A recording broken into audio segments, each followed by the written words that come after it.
Hello, everybody, and welcome to the first episode of Season 2 of Sports Legends of the Carolinas. I'm your host, Scott Fowler, sports columnist for the Charlotte Observer, where I've worked since 1994. And as always in this podcast, I'm seeking out some of my favorite sports legends from across the Carolinas and hearing the stories behind their rise to iconic status. This season on Sports Legends, we're doing things a little differently. Instead of visiting with you all every week, we're spacing out our season to bring you these legends throughout the sports calendar. NFL Hall of Fame draft experts, basketball stars, NASCAR standouts, controversial NBA team owners, you'll hear from them when you want to the most. If you're new here, welcome, and be sure to check out the first season of Sports Legends of the Carolinas. All episodes, including the subscription Apple Podcast content, are now available for free wherever you listen to podcasts. Down the seam, wide open, and that's Greg Olsen. And Olsen is in for the touchdown. For this episode of Sports Legends of the Carolinas, we're thrilled to be in a Charlotte steakhouse called Steak 48, sitting across from Greg Olsen, the former Carolina Panther Pro Bowl tight end and current Fox Sports lead NFL analyst. And there's the pass into the end zone, and it's caught for the touchdown, Greg Olsen. After 9 years as a Panther, Greg has had a meteoric rise in the broadcasting world. Alongside play-by-play announcer Kevin Burkhardt, he will call his first Super Bowl on February 12th, broadcasting the Kansas City Chiefs versus the Philadelphia Eagles before a viewing audience that will exceed 100 million people. Thanks for listening, and now, here's Greg Olsen on Sports Legends of the Carolinas. Greg, welcome to the show. Appreciate it, Scott. Thanks for having me. Absolutely. Well, first of all, let's talk a little bit why we're here at Steak 48. You have an awesome charity event coming up here in Charlotte, I believe on February 27th. And so tell us about that.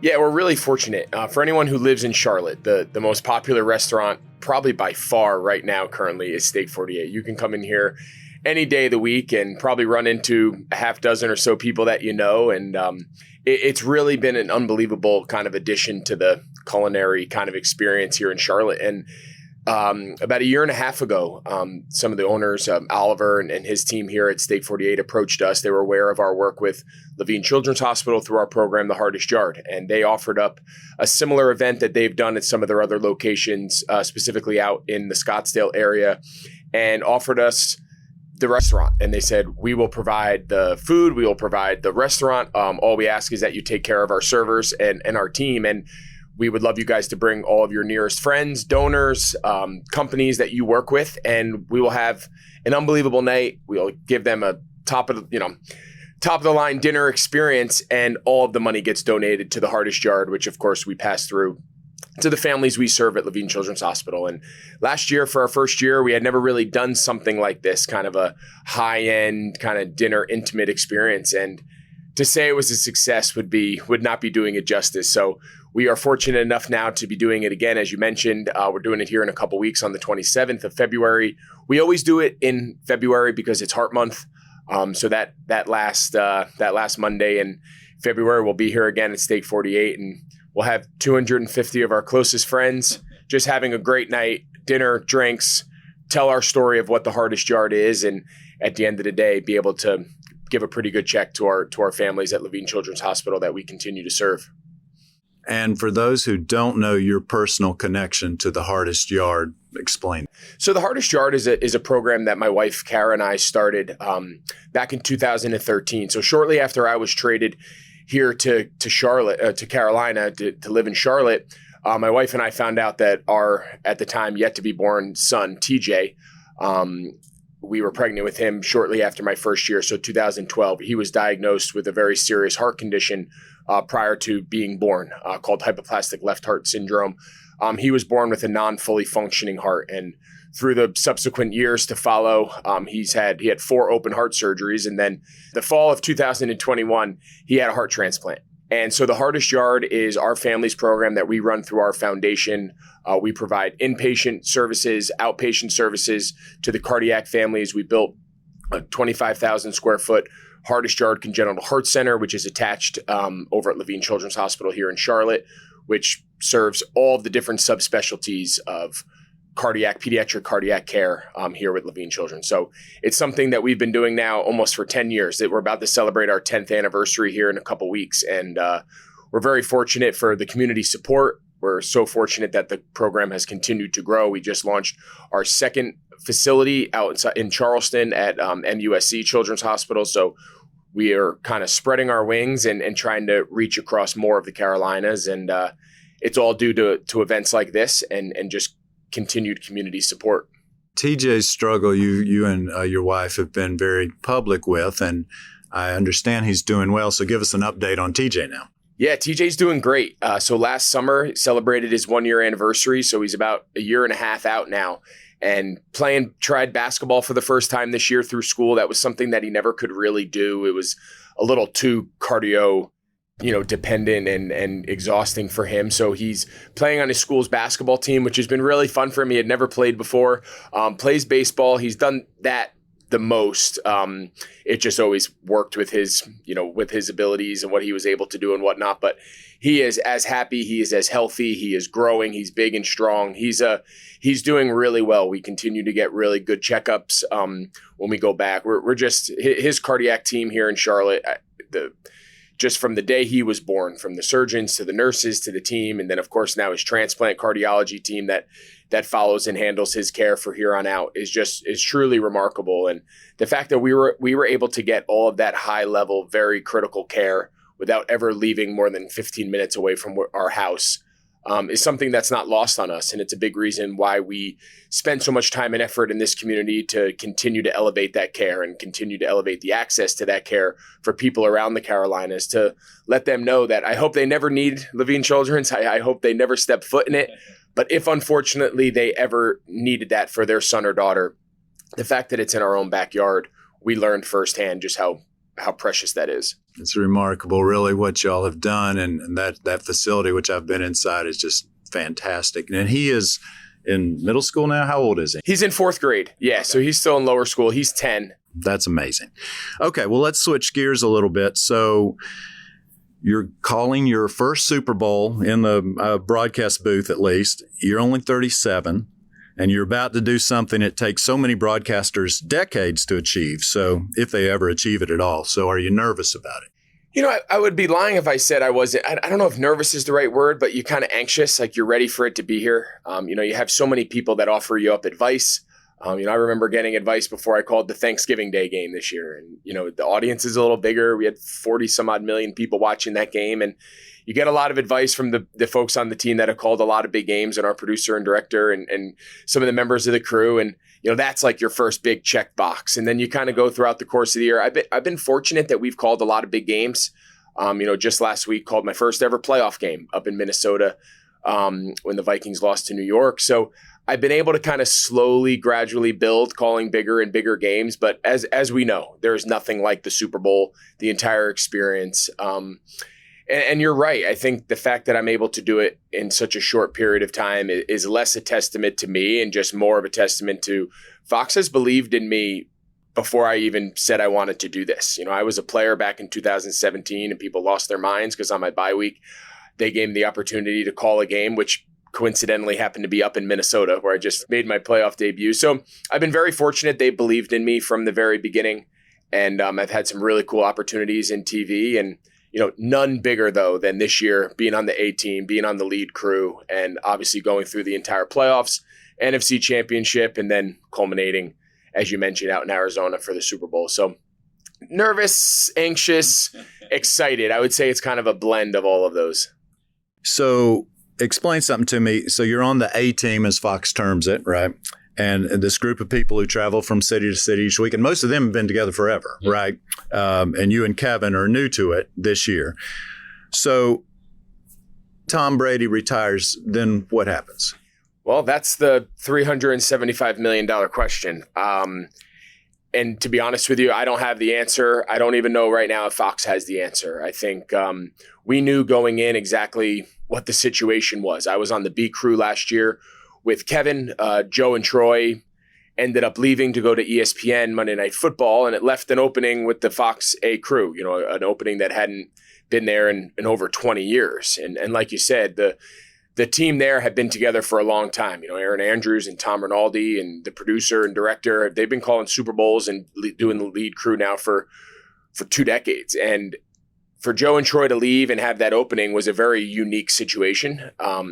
Kevin early on was told that he was going to be the lead play-by-play guy. And the question was who was going to be in the seat next to him. And we had communications all along. We were always in the running. We were always a contender. They were, like I said, they've been very pro Greg Olsen from the very beginning.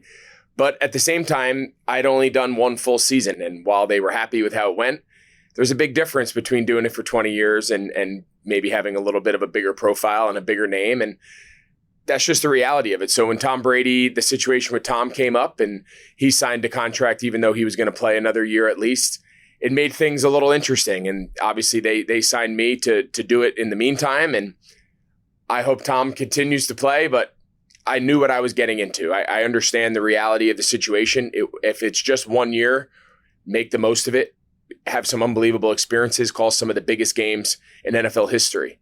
And that's how I've looked at it from the beginning. And I can't control what Tom does. I can't control what the powers to be at Fox do, but I can control how good of a job I do. I can control how hard I prepare and the energy and the fun that I bring to the broadcast. And I'll let the rest of it just kind of settle itself out when it's all done.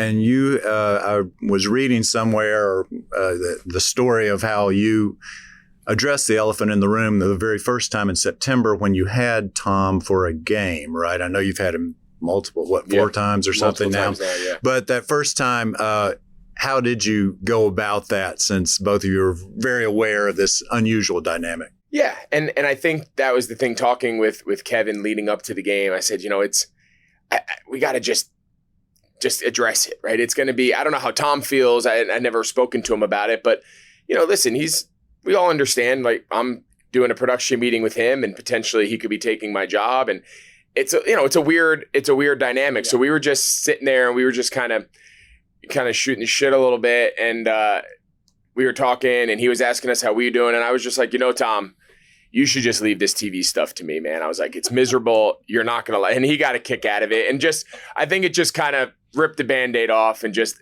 let everyone know, like, we're not going to make more of this than it is. We're not going to make it too serious. Everyone has a job to do. Everyone makes decisions. I understand it's Tom Brady. And if you have a chance to get him, you try. And I think everyone took a little bit of a deep breath and was like, okay, let's just do this meeting, prepare the game. And it's not that big of a deal. You are the rare tight end who has become a really broadcasting superstar. Most lead analysts traditionally are quarterbacks, right? Your profile, while in Charlotte, is enormous. Nationally, maybe isn't because of the position that you played.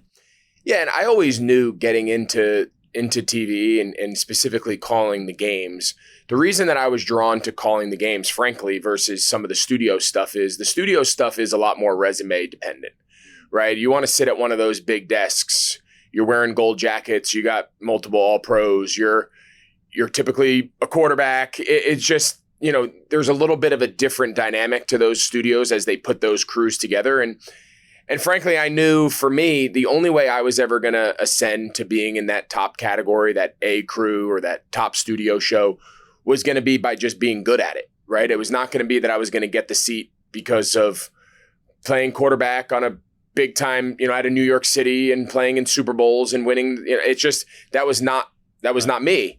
And I was okay with that. But I think the reason why I was drawn to calling games is not everyone can do it. I think we've learned that over the last couple of years where prominent players or prominent people have tried to get into the booth and they learned very quickly it's hard. Yeah. There's a lot going on. You got to talk for 3 hours. A lot of it's off the just winging it. And you got to make sure you're clear and coherent and you make good points and everyone's a critic. So it's not for everyone. And I think that was what drew me to it.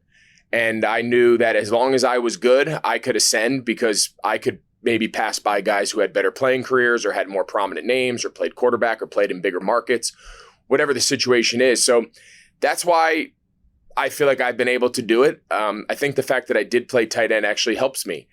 I think, I was required to learn the game. I was required to study the game and see the game from a lot different perspective than all the other positions, including quarterback, right? You watch the quarterback broadcasts and these guys are incredible at what they do, but so often the game is told through the eyes of a quarterback and the ball.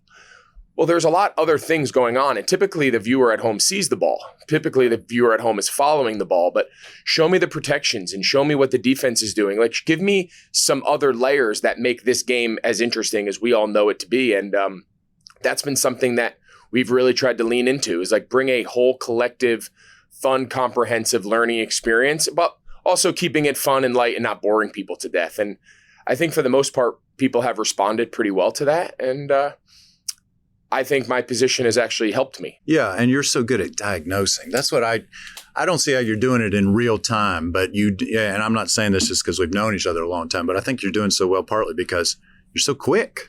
But almost sometimes, I know you've mentioned before, almost too fast, right? You have so many thoughts that you're told every broadcast, I think you said somewhere, to slow down a little bit, right? Yeah, I have a kind of a running joke with my producer, Richie Zions. He's been the producer of the lead crew now for 20 something years. He's called a million Super Bowls. He was with Joe and Troy for forever, and worked with Madden, back in his day. So he's a really highly respected, highly thought of producer. And we kind of have a joke, like the game hasn't started until like in the first 3 plays of the game, he tells me to slow down.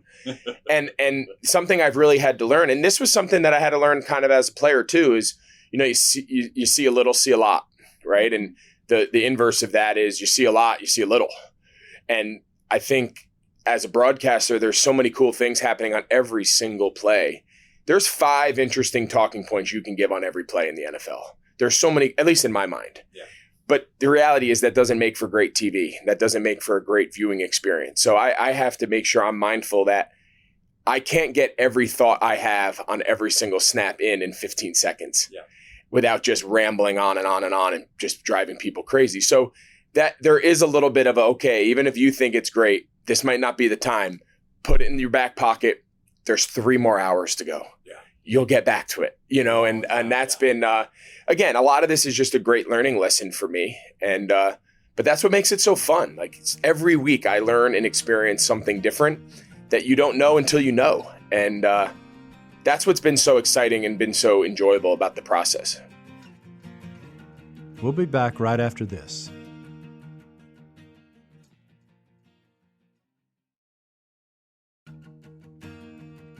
Welcome back. Let's go to the Panthers for a little bit. So as we're doing this right now, they're in the midst of hiring a head coach. Maybe by the time it airs, they will have hired one. But whoever the Panthers' new head coach is, what do you think they have to do to succeed in a place where they haven't made the playoffs now for 5 years? Yeah, and it's hard because obviously living here, my kids are fans.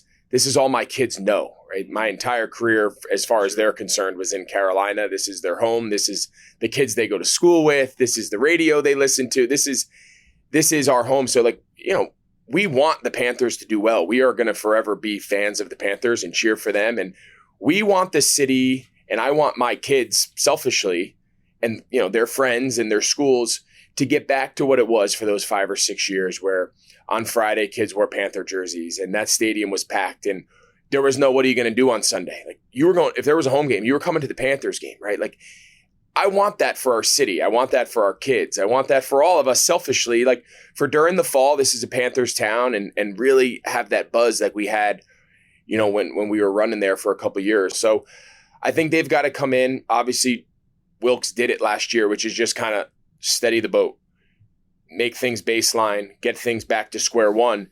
They got to find a long-term quarterback. They've got to find, what does that look like? Continue to develop offensively. So, football-wise, there's a lot of things they have to continue to do. But first and foremost, they need a great leader, and they need someone that's going to come in and represent the Carolina Panthers brand well and make the Panthers a big deal again in this city. It would be nice to see them being a big deal again, because you're right. It's feels like it's been a while.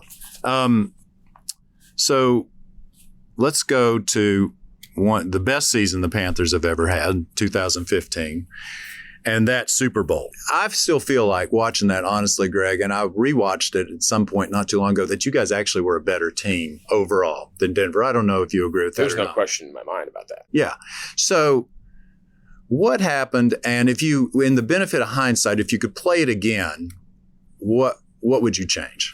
Man, we could do a whole episode. I've played that game. I've played that game back. I've played those 2 weeks between the NFC Championship and walking off the field at the Super Bowl out in Santa Clara. I've played that game back probably 1,000 times in my brain. I think first and foremost, I think if we played them 10 times, we'd probably win 7.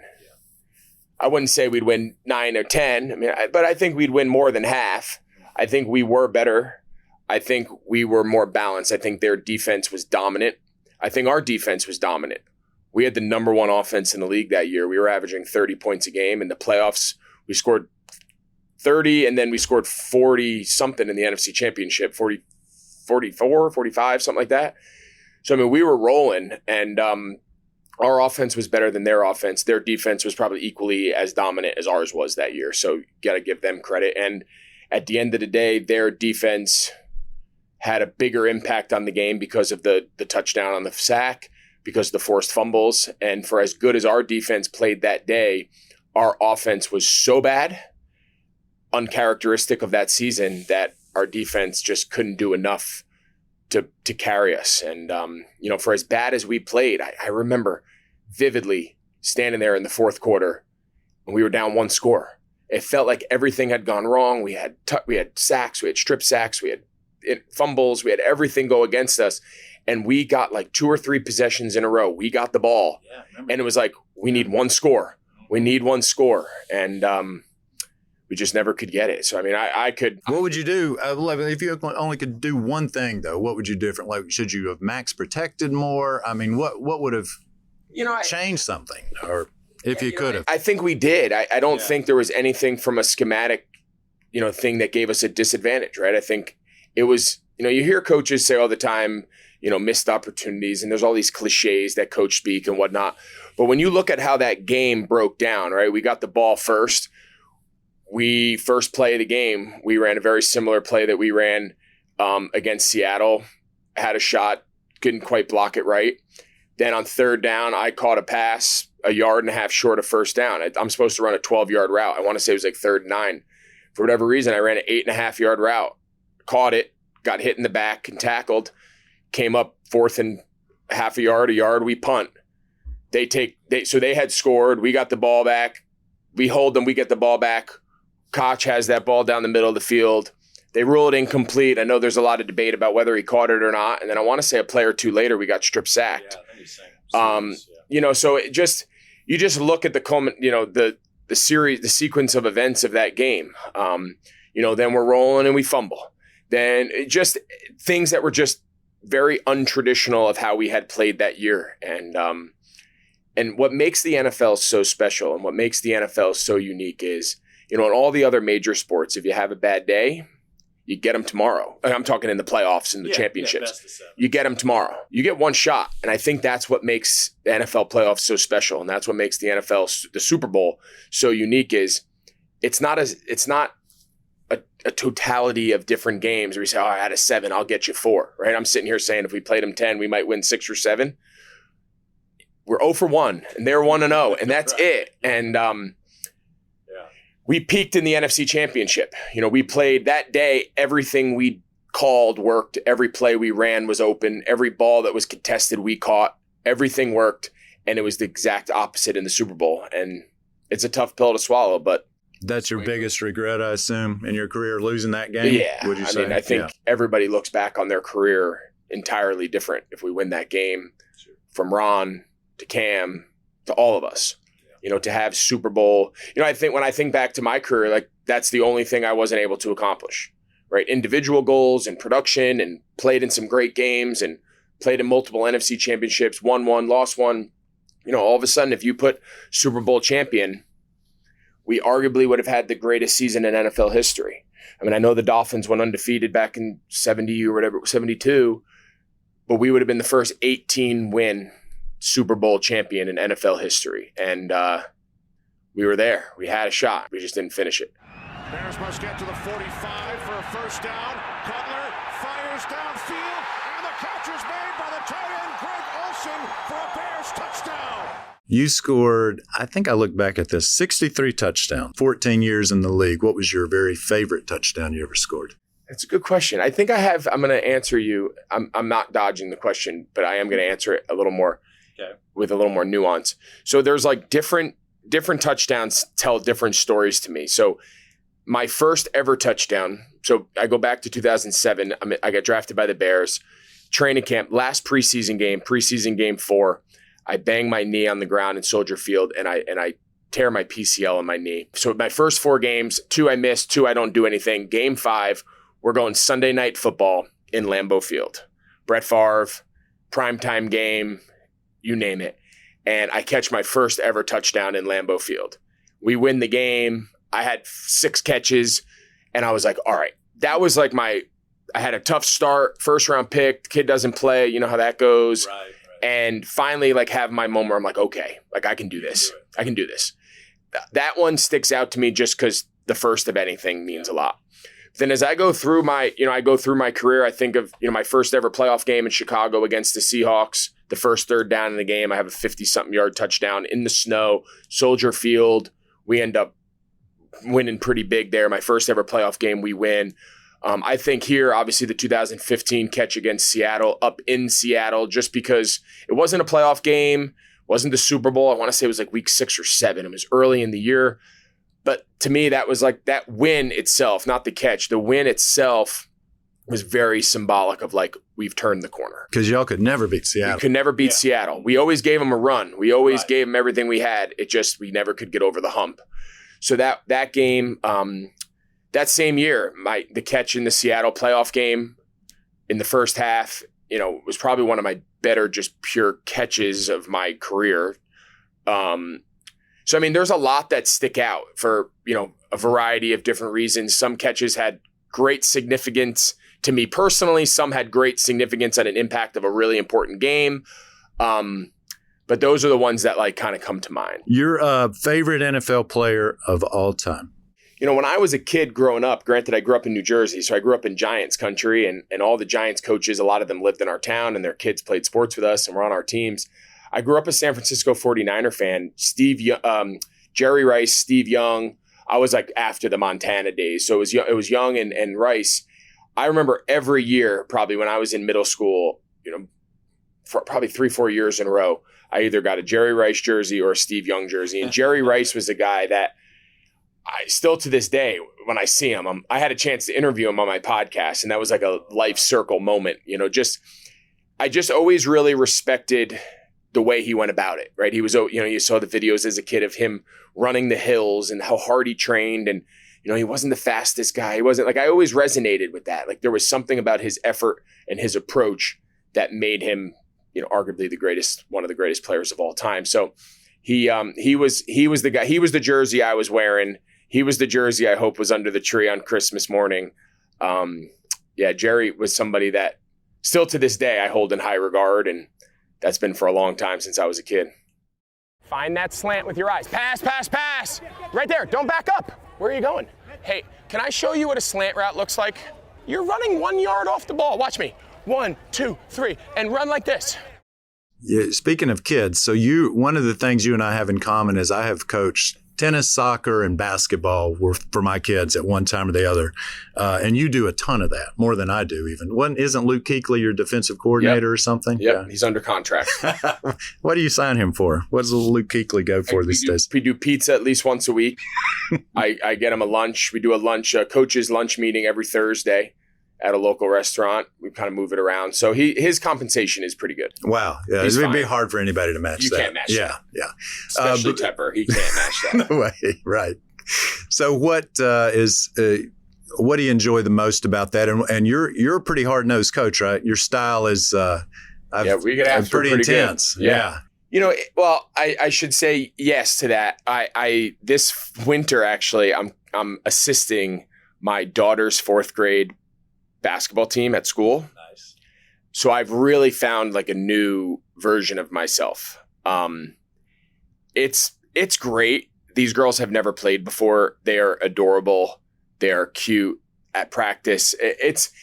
I'll just say it's unlike anything I've ever done before, but my wife always says it's good for you. That's what every time I come home and I'm like, she's like, how was it? And I just take a deep breath. She's like, it's good for you. Aside from that team, yeah, we coach our kids hard. And now, especially as we're getting older, my older son's in 5th grade, so he's almost in middle school. My twins are in 4th, but we coach them hard. And the reason we do that, and we're very upfront with the parents, we're very transparent with our style and our philosophy is, I find so often that in youth sports, especially in today's day, the people that limit the kids are the adults. The people who put, constraints and say, okay, they're only capable of this, or they're incapable of doing X, Y, and Z. I always say that might be true, but let's find out. Let's find out how good they can be. And if whatever they end up failing at, that's their ceiling. But let's not put their ceiling before we've ever started practice. Let's not just assume here's what we're capable of doing and just shoot to try to be average. Like, I don't understand that approach. We would never do it in academics.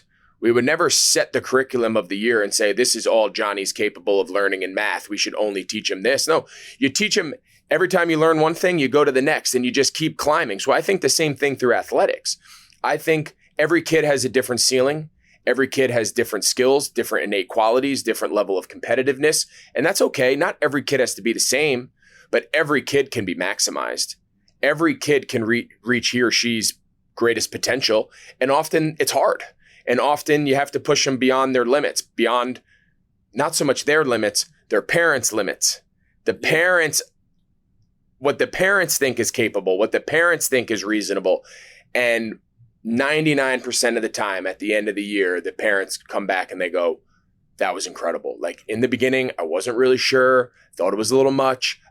And then all of a sudden the light bulb goes off and their kid starts to grow and they start to mature and they start to see, yes, I am capable of more.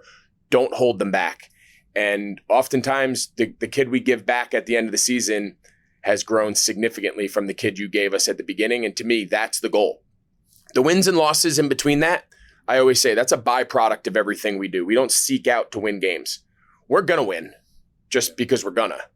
But that's not the ultimate, that's not the first priority. The first priority is how do we grow every player? How do we hold every player accountable? How do we get development and growth and skills? And then we're going to win at the end as a result if we're willing to do all these things along the way. You do football and baseball? Is that the two main ones? That's what we spend the most amount of time on. And now obviously 4th grade girls basketball, which is... So how are you with umpires or officials? Pretty good. Yeah. Fine. I mean, don't get me wrong. Well, in football, if they call it, I have a philosophy when I'm coaching. And again, this is probably not 100% true because I'm trying to be honest with myself. I have a philosophy where I'd say 9 out of 10 times it holds true. I do not engage with the other team's coaches, their other team's players, the umpires. 99% of my time, energy, messaging, communication is with my players. I will not get into with another umpire or another coach unless I feel they've mistreated or disrespected one of the kids on my team. Outside of that, you coach your team, I'll coach mine. At the end, I'll shake your hand and we go about my way. I'm not a big arguer with the other team. I'm not a big arguer over what you do. You do your thing, I'll do mine. I try to go into every game with that approach. Certain coaches want to take it personal. They see us walk in, they want to make their name, we've had a handful of those situations over where you kind of have to nip it and you have to kind of put an end to it and let them know you're not going to deal with it. But this football season, for example, it was great. We had every coach we played against was awesome. The opposing players and teams after the games coming up and they want Luke to take a picture. They were awesome. We competed. Don't get me wrong. We tried to beat them by 100 and we tried to get after them. But at the end of the game, the other coaches were great. Nobody tried to be a big shot. Nobody tried to, prove it. It was a really, really positive experience, which I wasn't sure going in how it was going to be. Right. Yeah, you never know. I know exactly what you're talking about, but the safest way is definitely to stay with your own Well, what's nice guys, about football right? is you're on opposite sides of the field. That's true. Yeah. The fans are on your stands. Yeah. They're 70 yards away from our fans. It's a lot. It's not Basketball gym, you're on the same bench. Granted, we haven't played tons of competitive basketball. We've had our most issues have been in baseball. Everyone's there on top of each other. The fields are small. Dugouts are right there. So we've had our fair share of moments here and there, but it's mostly me reacting to how an adult talks to one of our kids. That's where I have no patience. Last thing I'll ask you real quickly, who's the best tight end of all time? I'll tell you what, I think if the trend continues for another couple years, I think Kelsey's got a shot. I don't think I ever thought anyone would ever catch Tony Gonzalez production-wise. I think there's a lot of people in the conversation with Gronk and Witten and Gates and Gonzalez. I mean, we've had an unbelievable run of tight ends in the last decade, 2 decades. I always thought Tony would stand apart just because his production and longevity was it was adequate. I mean, he's second to Jerry Rice. It's crazy when you think of the numbers that Tony was able to put up for as long as he did. But Kelsey's on his way. I mean, Kelsey, 7 consecutive 1,000-yard seasons. It's really unheard of. And I think people can say, oh, well, can he keep doing it? They said that after he got 4. And now he's at 7. So if anyone can do it, if anyone can match or pass Gonzalez's production, I think it's Travis. I think just what he's able to do, the way he can take over a game, I think he's got a shot. Right now, I'd say it's probably Tony or Gronk, or I'd say it's kind of that era, those 2 guys. But I think Travis, when it's all said and done, I think Travis could pass everybody by. Well, thank you so much, Greg Olsen, for your time and your thoughtfulness today. Best of luck at the Super Bowl. This is Sports Legends of the Carolinas. Join us again next time. Thank you, Scott. Appreciate it. That was great. Thanks so much for listening to Sports Legends of the Carolinas, a production of the Charlotte Observer. This show is produced by Lume Ali Sally, Jeff Seiner, and Cotta Stevens. The sports editor of the Charlotte Observer is Lydia Craver, and the executive editor is Raina Cash. Davin Coburn is McClatchy's Director of Audio. For lots more sports content and to continue supporting this kind of work, please visit charlotteobserver.com and consider a digital subscription. And connect with me on Twitter at Scott_Fowler or email at sfowler@charlotteobserver.com. See you next time.